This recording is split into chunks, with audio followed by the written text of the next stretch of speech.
Hours after making a big catch,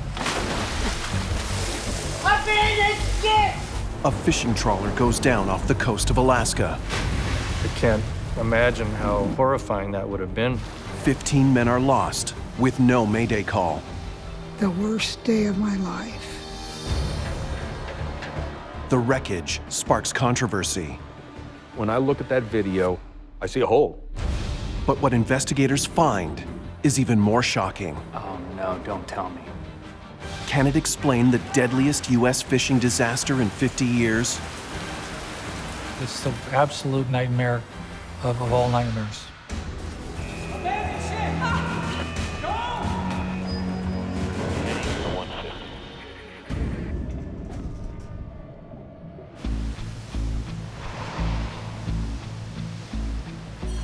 More than 600 kilometers off the coast of Alaska, a 28-meter fishing trawler, the Arctic Rose, is working in the stormy waters of the Bering Sea. How's the weather looking? She's a little rough, but nothing we can't handle. 34-year-old Captain Dave Rundle is in charge of the vessel and her crew of 14. Captain David Rundle was known as a good fisherman. He had a lot of experience. He had worked on all aspects of fishing. As captains go, he seemed to be one of the better captains. Arctic Rose is one of thousands of vessels lured here every year by the lucrative fishery. The seas are rough, the weather is fierce, but the payoff can be huge. The Alaskan fisheries, it's very much like the legends of the gold rush. There were times when people would come back and buy houses with what they made on a single voyage. But this year, the crew's having a bad season. They're not catching enough fish or making enough money. Now they hope their luck's about to change. They've traveled more than 3,600 kilometers from their home port of Seattle to a fertile fishing ground off the coast of Alaska. The Zemchuk Canyon and flats where they were fishing is almost the geometric center of the Bering Sea, one of the more remote locations, even by Alaskan standards.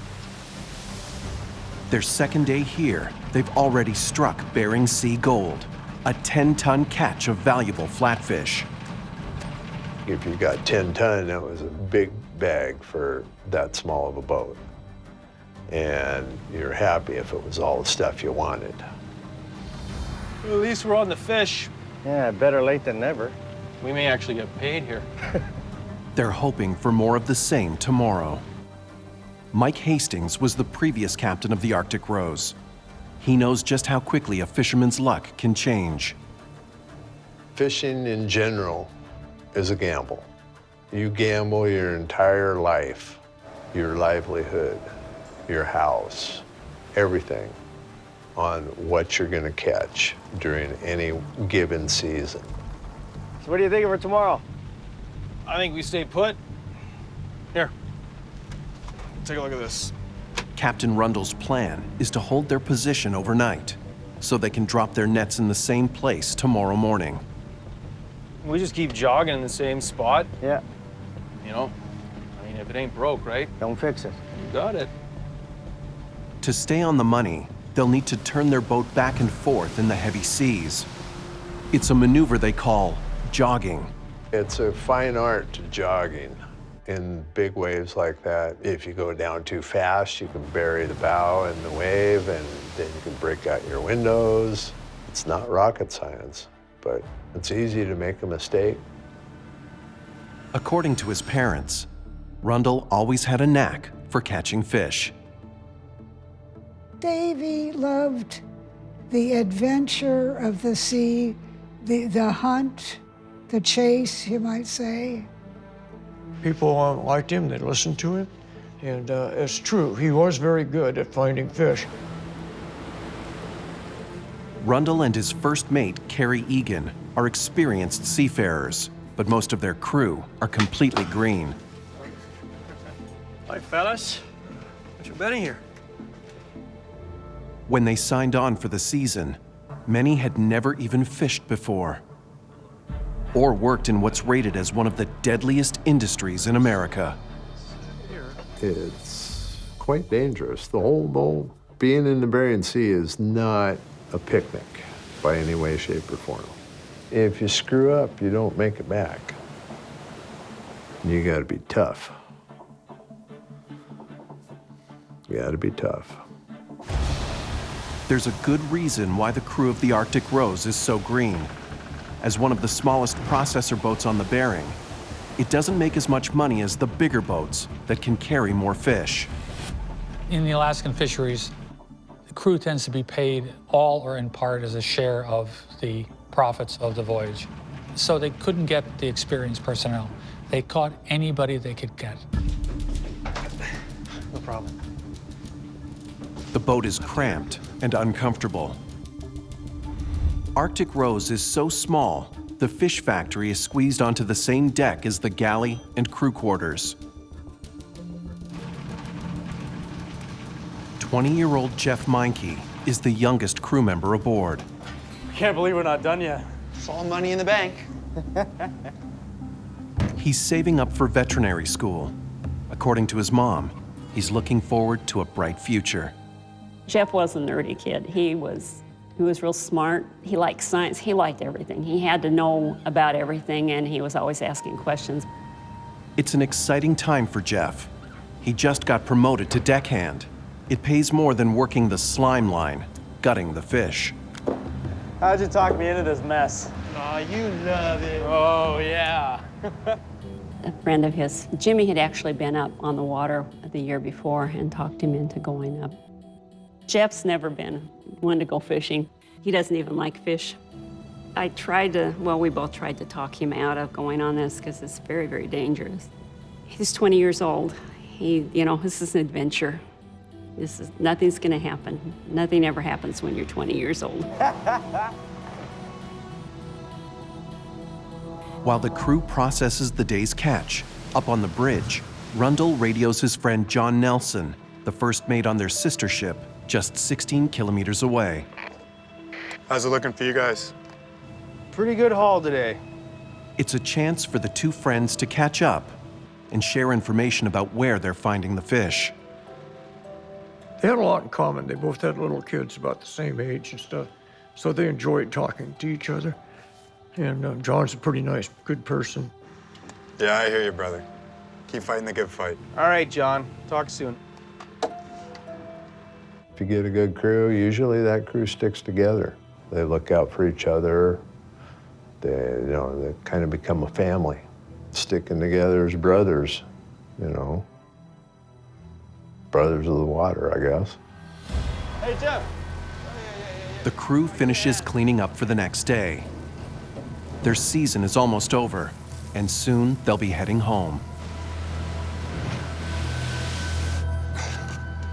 All right.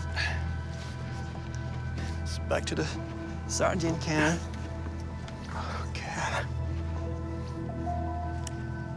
On the bridge, they're changing shifts.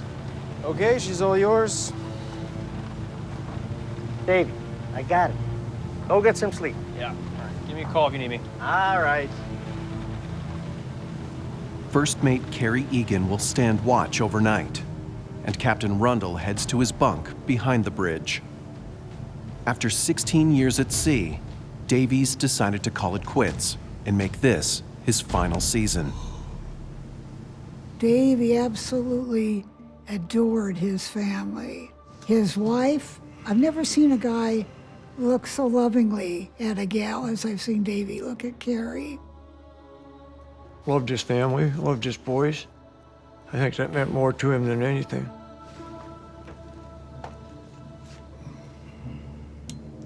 It's gonna be a rough night. Sometime after midnight, the weather starts to turn. The winds get stronger, and the waves begin to build. Mike Hastings was out on another ship, not far away. The night was nasty. We had good 15 to 20, maybe 24 footers. It was blowing 45 to 50 miles an hour. I imagine it was quite nasty where they were.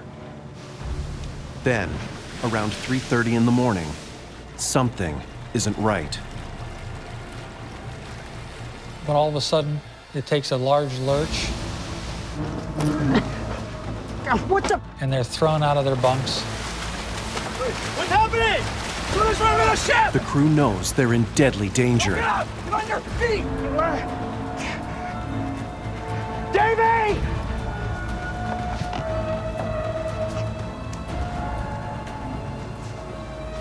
Things can go from just fine to fatal, literally in minutes.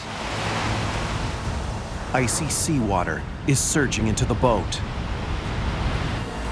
We need to get her upright. Don't try you! Come on! Come on. Get her back! Get her back! There's water flowing in everywhere. It's brutally cold. Go! Get out! It's the absolute nightmare of all nightmares. Almost 400 kilometers from land, the Arctic Rose is sinking in the Bering Sea. Can any of its crew get out alive? The fishing trawler Arctic Rose is going down in the frigid waters of the Bering Sea. Go downstairs! Get the guys! Go! Go! Go! I'm on it! It's a matter of life and death. The boat could capsize at any moment. Abandoned ship! This is not a drill! I'm sure if you were inside that vessel when it was taking on water and filling up, it was mass panic. This is not a drill! Stop! Come on! Hurry! Get to the deck! That water's cold enough where in 3 minutes you're pretty much losing your breath. Everything's dark. The engine is stopped because the water flooded the engine room. They're disoriented. Guys, get your suits on! Come on! Good. Only one thing might save them: survival suits. An exposure suit, it's like an extremely thick wetsuit. Because they're so thick, they're not easy to put on. They take some time and effort to put on. For the crew of the Arctic Rose, that time has run out.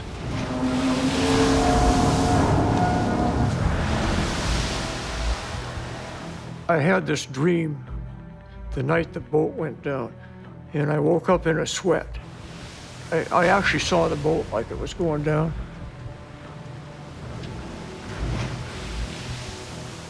I didn't stop thinking about that all day. In my mind, I just got the feeling that something bad had happened. And it did. Something bad had happened. A distress signal is sent out from the Arctic Rose. Its EPIRB, or Emergency Position Indicating Radio Beacon, is automatically triggered when it's submerged in water. The Arctic Rose's coordinates are transmitted to an overhead satellite, then relayed to the Coast Guard station in Kodiak, Alaska. The Coast Guard Search and Rescue Station on Kodiak Island has a C-130 in the air flying towards the EPIRB position. Almost 1,400 kilometers away, it'll take at least 4 hours to get there.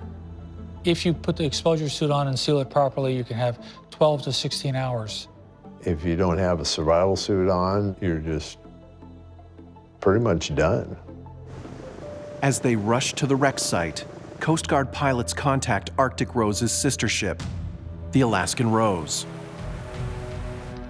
All vessels in the vicinity, a distress alert has been received. Registered to the Arctic Rose. Dave Rundle's friend, John Nelson, receives the call. That's Davey. We gotta go. They're only 18 kilometers away. They steam immediately for the location of the EPIRB. We've dropped a flare to mark the location. Alaskan Rose, copy that. They race to the scene as fast as they can, but it takes almost an hour to get there. The Alaskan Rose arrives to an eerie sight. Survival suits are floating in the sea, empty. They find a debris field. They find oil on the water. After searching for about an hour, they also find someone. There, port side. They identify it as the captain of the Arctic Rose. He's not moving, but he could still be alive. Okay, I gotta go.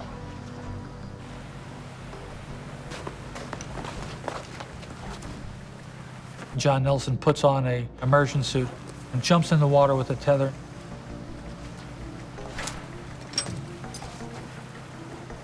People just don't jump into those waters. It's dangerous to start with, it's cold, and no matter how good you are, you don't have a lot of experience jumping into those waters because you wouldn't do it.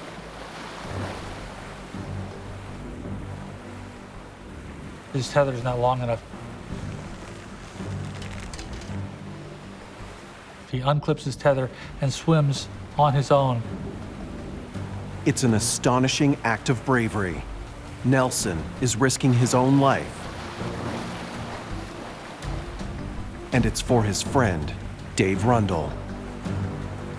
I got you, buddy! Hang on!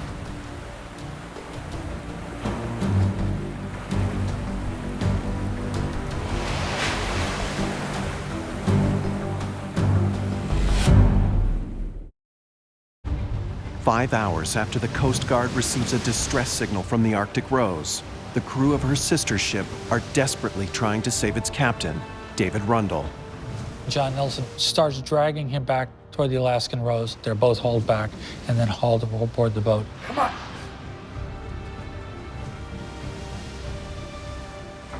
Stay with me, Davey! Come on, man, stay with me! He's not breathing, and his body is cold. They attempt to resuscitate Captain Rundle. They fail. Davey! He tried to save Davy.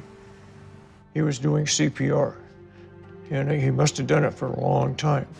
The captain of the boat had to finally drag him off. He couldn't get a heartbeat out of him. 34-year-old Captain Dave Rundle is dead.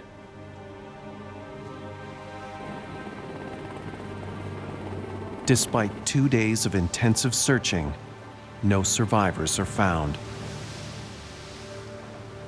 The floating immersion suits suggest someone took them out during the emergency, but there was no time to put them on. The fact that nobody else was found means that all the rest of the souls went down are still there, inside the boat. The crew of the Arctic Rose is declared lost at sea. It's the deadliest commercial fishing accident in U.S. waters in 50 years. We got the phone call that his body had been found. The worst day of my life. I've always thought losing a child is the worst thing that could happen to you. And it truly is. I don't know that Jeff realized just how dangerous it was. Someday, I think he would have made a really terrific adult. He is missed. It makes my heart ache. I think about him every day. And I don't think that'll ever go away. The families and an industry that employs more than 100,000 people need answers. With the entire loss of the vessel, 15 people, no witnesses, it's a mystery. How do you unravel what happened? You can just put that there. The U.S. Coast Guard launches their highest level of investigation. Coast Guard Captain Ron Morris is assigned as the lead investigator. What could possibly create such an issue for this vessel that it would go down so quickly and nobody have a chance to even say Mayday? We need to find out everything about the Arctic Rose. Her design, her crew, everything. Let's get to it. Because the accident was so deadly, the National Transportation Safety Board sends their own investigator, Bob Ford, to assist. This area shows where she sank. It's called the Zemchug Flats. Pretty remote location. It's about as far away as you can get. A professional investigator of big ships, it's Ford's first time investigating a fishing boat. Having no survivors, also no voyage data recorder. My first reaction was, this is almost going to be impossible to find out.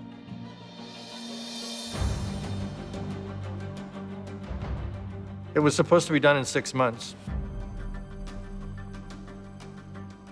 Took us 2.5 years. The team doesn't have much to go on, so they learn what they can from the ship's last radio call. We relied a lot on information from the sister vessel, the Alaskan Rose, which was fishing in the same general area. They had some radio calls. They talked about how fishing had gone that day. How's it looking for you guys? Pretty good haul today. The captain planned to stay in the same spot overnight, so investigators examined the weather data for that exact area. This should tell us what they were up against. Maybe something unusual happened there. When the Arctic Rose goes down, they had a weather front, 45-knot winds. It's going to kick up the seas, and it was a violent impact at the exact same time the Arctic Rose sank. But in Alaska, fishing boats face conditions like this all the time. It doesn't explain the sinking. How's the weather looking? She's a little rough, but nothing we can't handle. But if the rough seas alone aren't enough to explain the sinking, maybe it was the cold. Icing is when your air temperature outside is cold enough where all the water that comes on the boat starts sticking to the boat. It's very common in the Bering Sea. You got to go out and beat it off. When ice builds up on the upper decks, it can make a vessel top-heavy and dangerously vulnerable to capsize. But according to other boats in the vicinity, there was no ice. There's got to be something else. Investigators need to know more about the boat and its crew. First, you want to find out what the boat was like. Who was on board? What was their experience? And then try to find people that knew them. They contact government fisheries observer Jennifer Doyas. She knew everyone on board, and she got off the boat just days before it went down.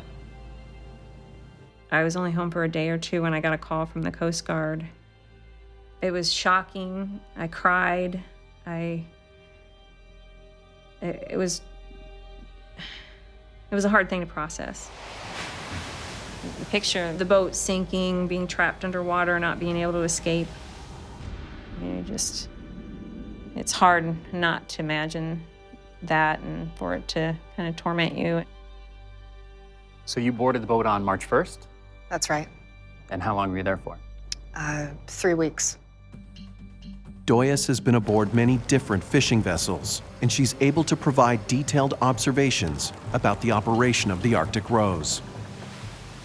For being a factory boat, it was extremely small, the smallest I had ever seen. It's uncomfortable, it's cramped. That particular boat had a lot of guys on board for the size of the vessel.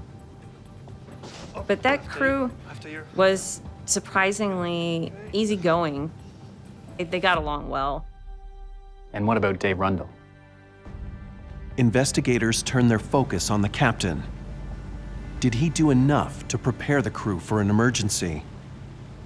The captain always gets the blame pinned on him when there's a disaster, and it ends up on his shoulders, whether he lives or not. It's the captain's responsibility to train his crew how to put on their survival suits. So why were the crew suits floating empty on the sea? So it's, kind of captain do we got here? Investigators wonder if poor training could explain why the crew of Arctic Rose never made it into their survival suits. They need to know if the captain fulfilled his duty to teach them. And what about Dave Rundle? He seemed like a very responsible and capable captain. The last person aboard, Jennifer Doyas, has no doubt that he did. Davey, the captain, he was very safety conscious. He held a safety drill when I was on the boat, and he took it very seriously. All right, boys, we're all here. This is not gonna be new for some of you. You guys have been here before, but there's a couple fresh fish on this boat. I wanna make sure that we're all in line, okay? He yelled at the guys, made them hurry, made sure they all understood that there was only one life raft, where it was, where all the survival suits were. He genuinely wanted the crew to be prepared. What I'm gonna go over here will save your lives. To pass his safety drill, each crew member had to put on their survival suit in 60 seconds or less. Not only did Captain Rundle properly train his crew, Doyas believes he's also the one who tried to save them. Davy had the advantage of being on the upper deck, so, the captain and first mate are up in the wheelhouse, and their quarters are right behind the wheelhouse, so they're up on the top deck. The survival suits are stored on deck, directly outside the captain's cabin, which means he's most likely the one who pulled them out of their bags. I could totally picture Davy grabbing all the survival suits, throwing them out of the bags, yelling for everyone to get up there, trying to get everybody to try to get into their survival suits, because that's what he would do. But if the crew knew how to get into their suits, why did they run out of time? They found Captain Rundle in his survival suit. It was not completely zipped up. And nobody was able to get into a survival suit or life rafts. So whatever happened quickly. The hallway was really narrow. They were in really tight quarters. It would be hard for them to all get out quickly. What could sink the Arctic Rose so fast the crew had no time to escape? The search for answers takes investigators to Dutch Harbor, Alaska, the main port of call for fishing vessels working the Bering Sea.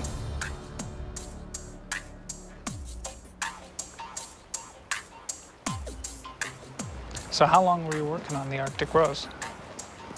They track down former crew members, hoping they'll remember any problems aboard the Arctic Rose.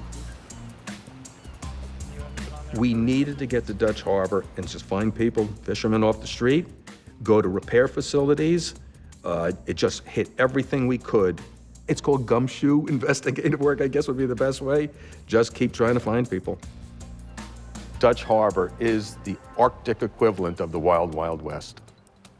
Dutch Harbor was very wild and woolly, I would say. Everybody would go drinking, and there was a lot of fighting, there was a lot of animosity. This boat didn't like that boat. The crabbers didn't like the trawlers didn't like the crabbers. And out here, not everyone likes authority. Hello? Hello? Hey, Just like to ask you a few questions. about what? The Arctic Rose? Yeah, I was on her. It really varied in dealing with the fishermen. There were some that were really that whole pioneer mentality, leave us alone. And then I'd have others come up to me and say, hey, listen, you guys got to do something. I'm tired of losing friends. We've all had crewmen that have gone on to other boats and died. Several former crew members paint a picture of an inexperienced crew working in uncomfortably cramped conditions. The Arctic Rose, everyone we talked to, no one had anything good to say about it. One person, there was a former fisherman from the Arctic Rose that was a little reluctant to talk. He said what a hunk of junk it was. Bottom line, it was almost a form of punishment to go on the Arctic Rose. Then he mentions something that catches the investigators' attention. Any defects at all? Anything you noticed about the boat? She'd get rolling pretty good on heavy seas. Right. Former crew members say the Arctic Rose used to roll uncomfortably in heavy weather. Every boat feels different, but that boat, when it rolled from side to side in bad weather, would hang a little bit. It just felt like it hung a little bit too long, like it was indecisive it wasn't quick to correct itself and come back. Even the former captain worried about the boat's slowness to right itself. I think when she was turned into a processor that she didn't fare well, and I didn't really like it. I was concerned. And as soon as I got done with my stint on that boat and fulfilled my contract, I walked away, never to return. Okay, that's great. Thanks for your time. No problem. If the rolling was as bad as former crew members say, it could be a sign the boat was dangerously unstable. The picture that we're kind of starting to see is that we've got a small vessel with some problems, didn't make a lot of money. One of the biggest things that we were concerned about was stability. Investigators drill down to learn as much as they can about the boat's design. Take a look. Wasn't always a trawler. Yeah, I'll say. The Arctic Rose was a trawler, but it didn't start out as a trawler. It started out as a shrimper, and it was modified more than once. Quite a few modifications. The fact the ship was altered from its original design is an important lead. Yeah. Anytime you start changing a vessel from its original configuration, you got to worry about things that are being added to it, extra weight, things higher up in the superstructure. What are they doing to account for that? Stability is important on any vessel, but especially so on a fishing boat. Most ships, you load them with cargo and they sail to another port.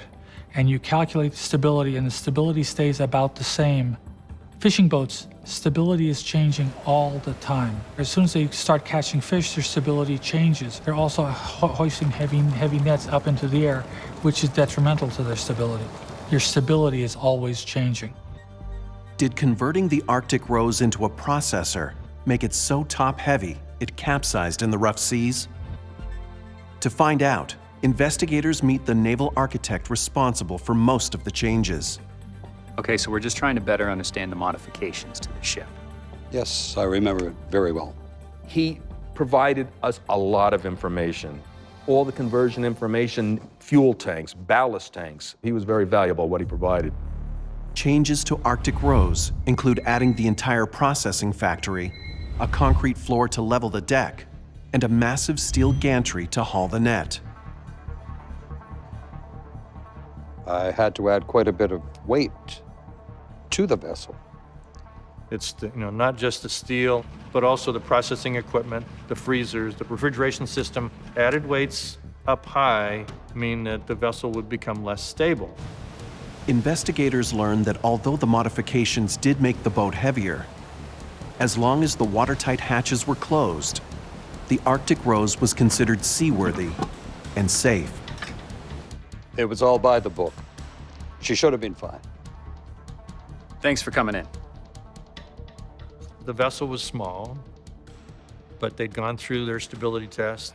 They'd done their due diligence, I guess you might say, as far as, making sure that the vessel was safe to operate. Investigators are stumped. If the modifications were safe and the boat was stable, then to find out why it sank, they'll need to see the vessel for themselves. The only way we're going to nail this one down is an ROV has to go down and see this boat. The search for answers is about to take investigators 130 meters to the bottom of the Bering Sea. 3.5 months after the sinking of the Arctic Rose, sonar has pinpointed the location of the wreck. Investigators need to study every inch of it to find clues to explain why it sank. But first, they pause to remember the dead. It was tough. Yeah. You got to think about 15 people.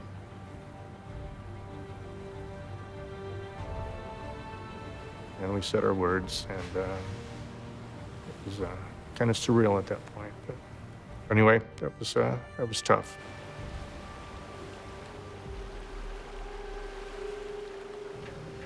The team lowers a remotely operated vehicle past an eerie web of floating debris and fishing nets to transmit live images of the wreckage. I've seen 200 feet. It was spooky because when it gets up there and you see this hull, is it the right boat? Is it the right boat? See that? Can you get me closer? Pretty soon, we're taking these pictures and you see a cruise by that says Arctic Rose. Oh my God, you found it. Let's start at the hull.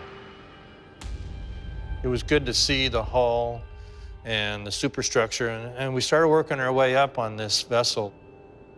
It was sitting upright on the bottom, just like somebody just placed it there. Everything looked intact. The hull didn't have any damage that we could see. The windows were intact in the pilot house. The propeller, all that was there.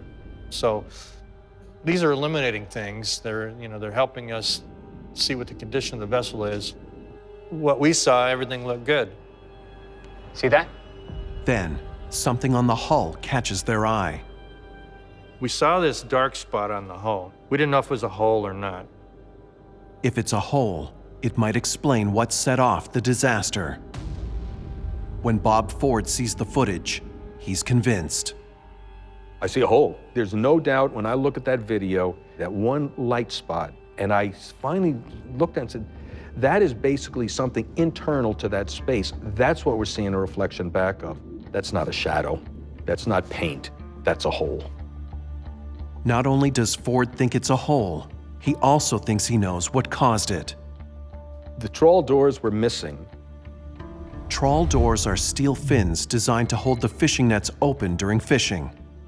Each one can weigh more than 200 kilograms.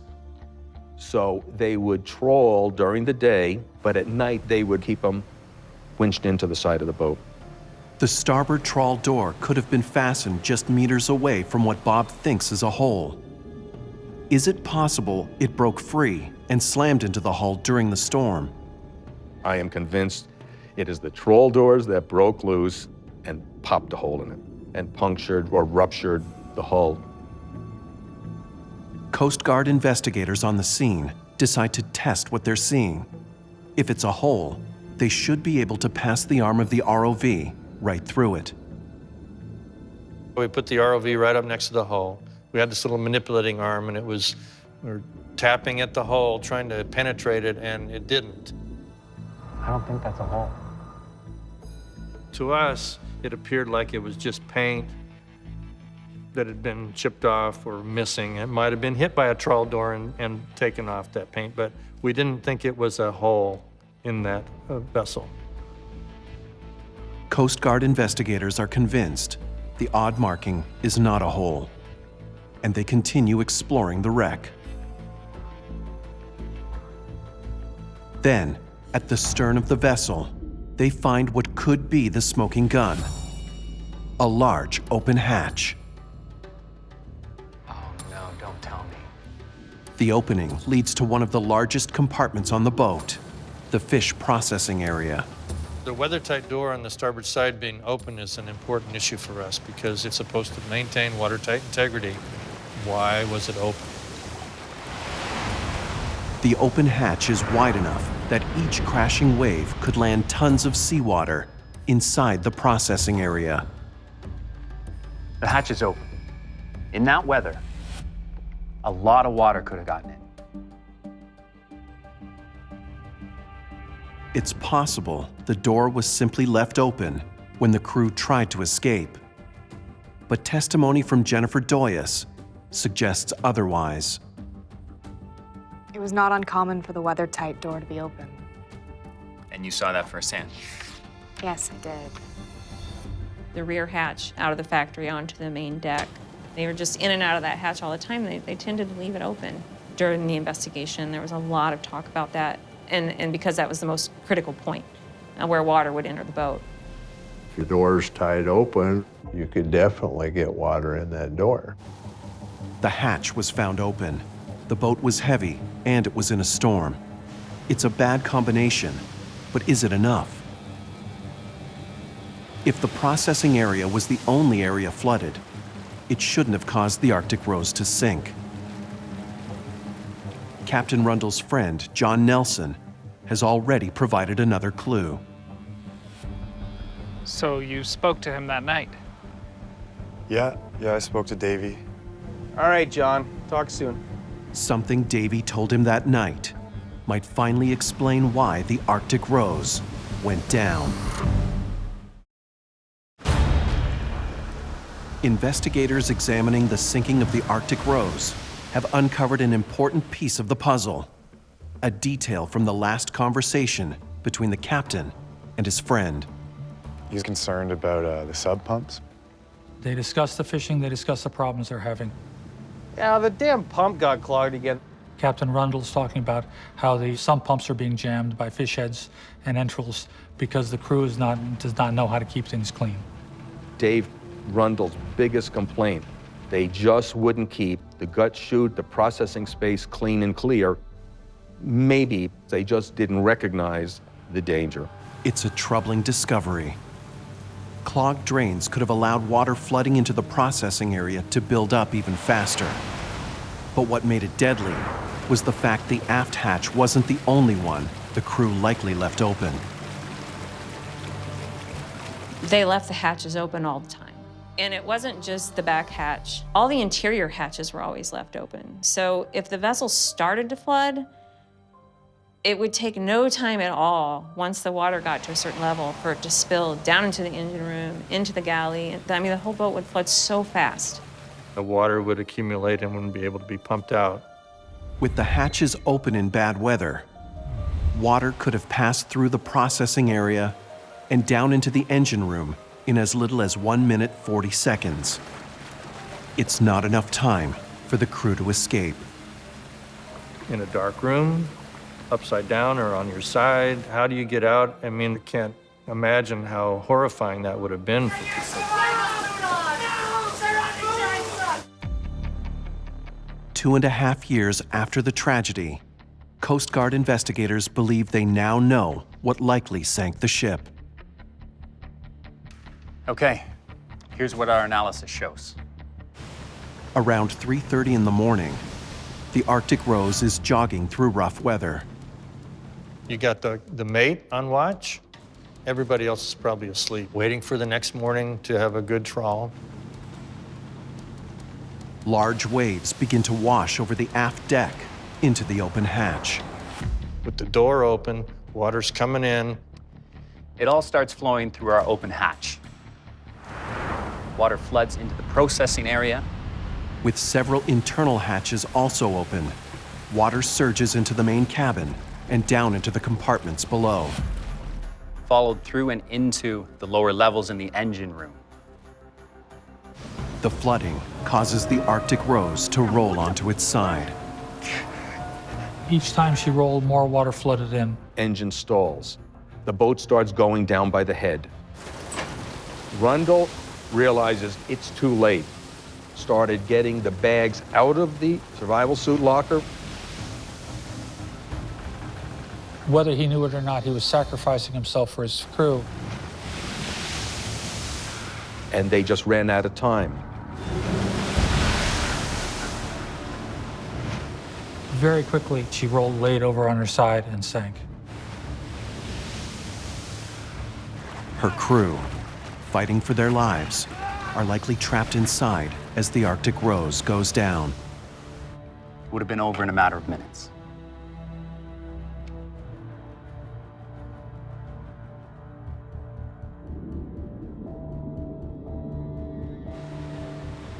In the wake of the accident, the Coast Guard launches a full review of the safety standards for smaller processor boats operating on the Bering Sea. Among them is a requirement to install alarms on all watertight doors to warn the crew if they've been left open. Fishing industries, there's a lot of casualties, there's a lot of things going on. They still are. I think we did the best we could to try to find out for the families what happened and give them some answers. 8 years after the sinking, fishermen on the Alaskan coast find human bones in their catch. DNA tests confirm they belong to Jeff Meinke. His parents travel to Alaska to recover their son's remains. I didn't want him to be alone anymore. I said, David, we have to go up and get him. I don't want him to have to come home alone. So we flew up there and picked him up and brought him home. I think that if nothing else, there were a lot of lives in the future that will be saved. They learned there were a lot of boats that shouldn't be up there. And they retired a lot of the fleet. We think about Davy a lot. He had 3 sons, At the time of Davy's death, Davin was 14, Willie was 12, and Max was 4. I would like them to remember him as the loving, funny, goofy dad that they all loved.